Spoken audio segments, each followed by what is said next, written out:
Hello दोस्तों, आप सभी का स्वागत है आपके अपने यूट्यूब चैनल स्टडी 360 अपडेट में। दोस्तों, आज के इस वीडियो से हम पॉलिटी के क्वेश्चन शुरू हैं, जिसमें बारी बारी से पॉलिटी के सभी टॉपिक को कवर किया जाएगा।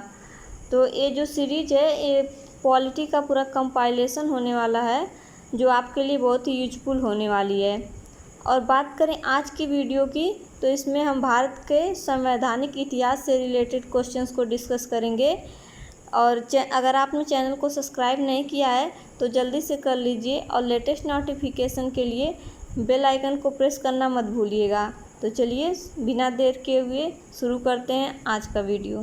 क्वेश्चन नंबर पहला है आपका, देखेंगे B.R. अम्बेडकर और महात्मा गांधी के मध्य सन 1932 में हस्ताक्षरित पुणे समझौते में क्या प्रावधान था।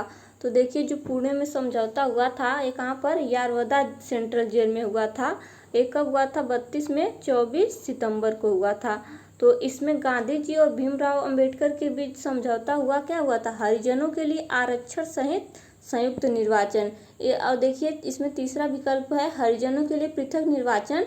तो इसमें जो हरिजनों के लिए पृथक निर्वाचन की बात थी, उसको क्या है, उसको त्याग दिया गया था, और इसमें आरक्षण सहित हरिजनों के लिए संयुक्त निर्वाचन की व्यवस्था की गई थी। और इसमें आरक्षण में क्या किया गया था, जो प्रांतीय विधानमंडल में सीटें थी 71 पहले, उसको बढ़ाकर कितनी कर दी गई, 148 कर दी गई। और जो केंद्रीय विधायिका थी, उसमें कुल सीटें जितनी थी, उसका 18% जो है हरिजनों के लिए आरक्षित कर दिया गया था। क्वेश्चन नंबर 2 देखेंगे, निम्नलिखित में से किस अधिनियम द्वारा कोलकाता में सर्वोच्च न्यायालय की स्थापना का प्रावधान किया गया। तो ये किस अधिनियम के द्वारा किया गया, रेगुलेटिंग एक्ट 1773 के द्वारा किया गया। इसके तहत कलकत्ता में सर्वोच्च न्यायालय की स्थापना की गई, और इसके जो पहले मुख्य न्यायाधीश थे वो कौन थे, एलिजा इम्पे थे। एलिजा इम्पे नाम याद रखिएगा। फिर क्वेश्चन नंबर 3 देखेंगे, किस अधिनियम के द्वारा ब्रिटिश संसद में चाय और चीन के साथ व्यापार को छोड़कर ईस्ट इंडिया कंपनी के साथ भारत के साथ व्यापारिक एकाधिकार को समाप्त कर दिया गया। तो ये कौन सा अधिनियम था, तो ये आपका 1813 का चार्टर अधिनियम था। देखिए, जो 1813 का चार्टर अधिनियम था, वो उसके द्वारा संसद ने चाय और चीन के साथ व्यापार को छोड़कर ईस्ट इंडिया कंपनी के साथ व्यापारिक एकाधिकार को समाप्त कर दिया गया। और जबकि जो 1833 का चार्टर एक्ट था, उस अधिनियम के द्वारा कंपनी के समस्त व्यापारिक कार्य को समाप्त कर दिया गया था। तो याद रखिएगा दोनों में। क्वेश्चन नंबर 4 देखेंगे, किस अधिनियम ने भारतवासियों को अपने देश के प्रशासन में कुछ हिस्सा लेना संभव बनाया। तो किस एक्ट द्वारा, चार्टर एक्ट 1833 के द्वारा।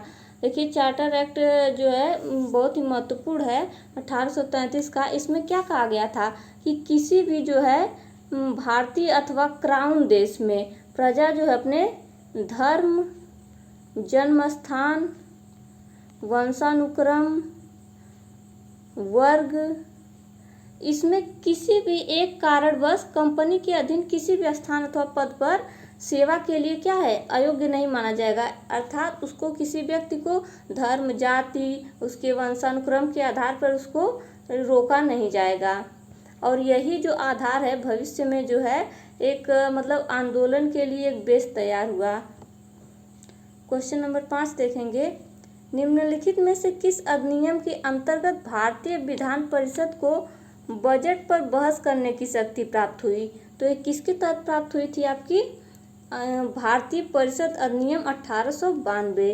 तो देखिए, 1892 का जो भारतीय परिषद अधिनियम था, इसके साथ जो है भारतीय बजट पर बहस करने की शक्ति तो प्राप्त हुई थी, लेकिन इस पे मतदान करने की शक्ति प्राप्त नहीं हुई थी। इस बात को याद रखिएगा। क्वेश्चन नंबर 6 देखेंगे, निम्नलिखित में से किस एक अधिनियम द्वारा भारत में संघीय न्यायालय की स्थापना की गई थी। तो पहला इसमें आपका भारतीय परिषद अधिनियम 1861, दूसरा है भारत सरकार अधिनियम 1909, तीसरा है भारत सरकार अधिनियम 1919।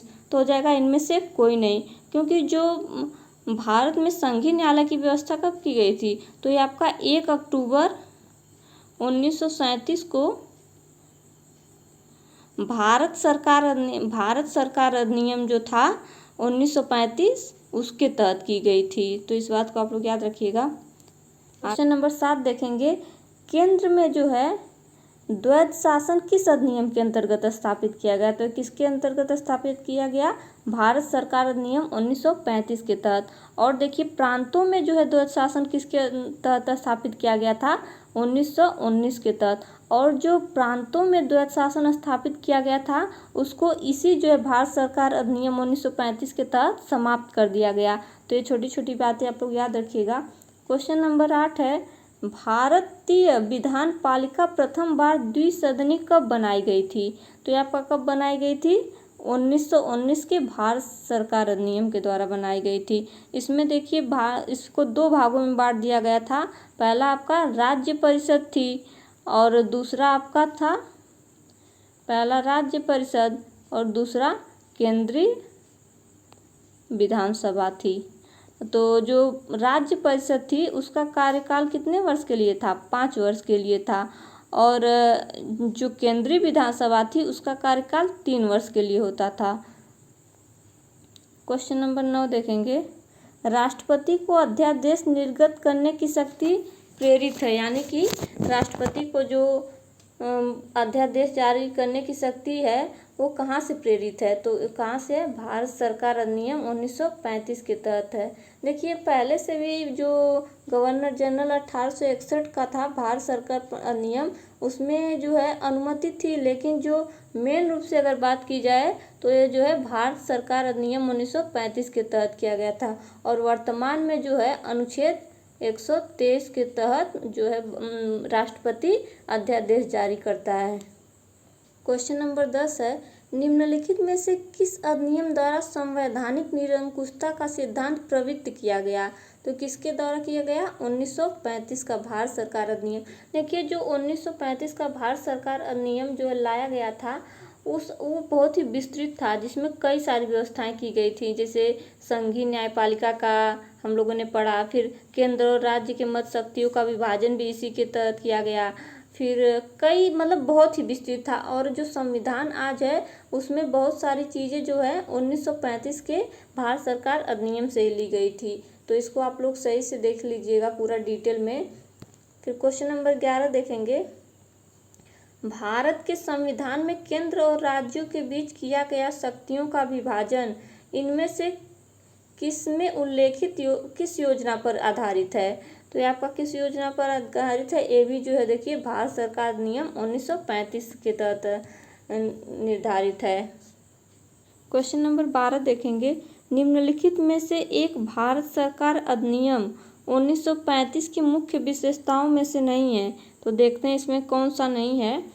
पहला, इसमें इस अधिनियम में अखिल भारतीय महासंघ का प्रावधान था। तो ये बात सही है। फिर अवशिष्ट विषय प्रांतीय विधायकों को आवंटित किए गए थे। अगला, यह प्रांतीय स्वायत्तता के सूत्रपात का संकेत था। यह भी सही है। इसमें प्रांतीय स्तर पर द्वैध शासन प्रणाली को समाप्त कर केंद्र में लागू किया गया है। तो हम लोगों ने देखा ये। तो इसमें कौन सा ऑप्शन गलत हो जाएगा? यानी कि 2 वाला नहीं था, इसमें इसकी विशेषता नहीं थी। तो यही वाला आपका सही हो जाएगा। क्वेश्चन नंबर 13 देखेंगे, अखिल भारतीय महासंघ स्थापित करने का प्रावधान शामिल किया गया था। तो ये कब शामिल किया गया था? ये भी देखिए भारत सरकार अधिनियम 1935 के तहत किया गया। मैंने बताया कि भारत सरकार जो अधिनियम है बहुत विस्तृत है, इसको आप लोग डिटेल में पढ़िएगा। क्वेश्चन नंबर 14 है आपका, 1935 के अधिनियम द्वारा स्थापित संघ में अवशिष्ट शक्तियाँ किसको प्रदान दी गई थी? तो ये किसको दी गई थी? गवर्नर जनरल को दी गई थी। फिर क्वेश्चन नंबर 15 देखेंगे, 1935 का गवर्नमेंट ऑफ इंडिया एक्ट क्यों महत्वपूर्ण है? तो इसमें देखिए पहला है आपका, यह भारतीय संविधान का प्रमुख स्रोत है। इसके द्वारा भारत की स्वतंत्रता मिली थी। इसमें भारत विभाजन उल्लेखित है। इसके द्वारा रियासतें समाप्त हुई थी। तो इसका ऑप्शन ए सही हो जाएगा। यह भारतीय संविधान का प्रमुख स्रोत है। देखिए जो भारत का वर्तमान में संवैधानिक ढांचा है इसमें जो है बहुत सारी चीज़ें जो है 1935 के अधिनियम से ली गई है, जिसमें कई प्रकार के हैं, जैसे आपका संघात्मक सरकार है, केंद्र में द्वैत शासन की स्थापना है, प्रांतों में द्वैत शासन की स्थापना पर स्वायत्त शासन की स्थापना थी, और द्विसदनी केंद्रीय विधानमंडल था। तो बहुत सारी चीज़ें इसमें है, बहुत विस्तृत ही अधिनियम था। फिर क्वेश्चन नंबर 16 देखेंगे, निम्नलिखित अधिनियम में से किस अधिनियम के फलस्वरूप बर्मा भारत से अलग हुआ था? तो किस अधिनियम के तहत हुआ था? गवर्नमेंट ऑफ इंडिया एक्ट 1935 के तहत। और देखिए, गवर्नमेंट ऑफ इंडिया एक्ट 1935 के तहत 1937 में अलग हुआ था बंटवारा इसका। क्वेश्चन नंबर 17 देखेंगे, महारानी विक्टोरिया को भारत की साम्राज्ञी कब नियुक्त किया गया? तो कब नियुक्त किया गया? 1858 में। क्वेश्चन नंबर 18 देखिए, भारतीयों को वर्ष 1947 में सत्ता सौंपने की योजना निम्न में से किस नाम से जानी जाती है? तो किस नाम से जानी जाती है? माउंटबेटन योजना के नाम से जानी जाती है। देखिए, माउंटबेटन योजना के तहत ही भारत और पाकिस्तान का क्या हुआ था? बंटवारा हुआ था। और जो इसीलिए क्या कहते हैं, इसको मन बांटन योजना कहते हैं, यानी कि मन को बांटने वाली योजना कहते हैं। क्वेश्चन नंबर 19 देखेंगे, 1946 का कैबिनेट मिशन 3 मंत्रियों से गठित था, निम्नलिखित में से कौन इसका सदस्य नहीं था? तो कौन सदस्य नहीं था? लॉर्ड पैथिक लॉरेंस थे, एवी अलेक्जेंडर भी थे, सर स्टेफर्ड क्रिप्स भी थे, देखिए लॉर्ड है, लॉर्ड एमरी जो है वो नहीं थे इसके सदस्य। क्वेश्चन नंबर 20 है, मिंटो मार्ले सुधार का उद्देश्य क्या था? तो जो मिंटो मार्ले सुधार अधिनियम आया था उसका उद्देश्य था पृथक निर्वाचन प्रणाली। इसका उद्देश्य तो बताया गया था, देखिए पृथक निर्वाचन प्रणाली, लेकिन जो अंग्रेजों का मेन उद्देश्य था इसमें वो क्या था? वो था जो उदारवादी लोग थे उनमें फूट डालना और एक सांप्रदायिक राजनीति शुरू करना था, जिसके तहत इन लोगों ने मिंटो मार्ले सुधार अधिनियम लाया था। तो दोस्तों, ये थी आज की वीडियो कैसे लगा कमेंट करके ज़रूर बताइएगा। मिलेंगे नेक्स्ट वीडियो में, तब तक के लिए नमस्कार।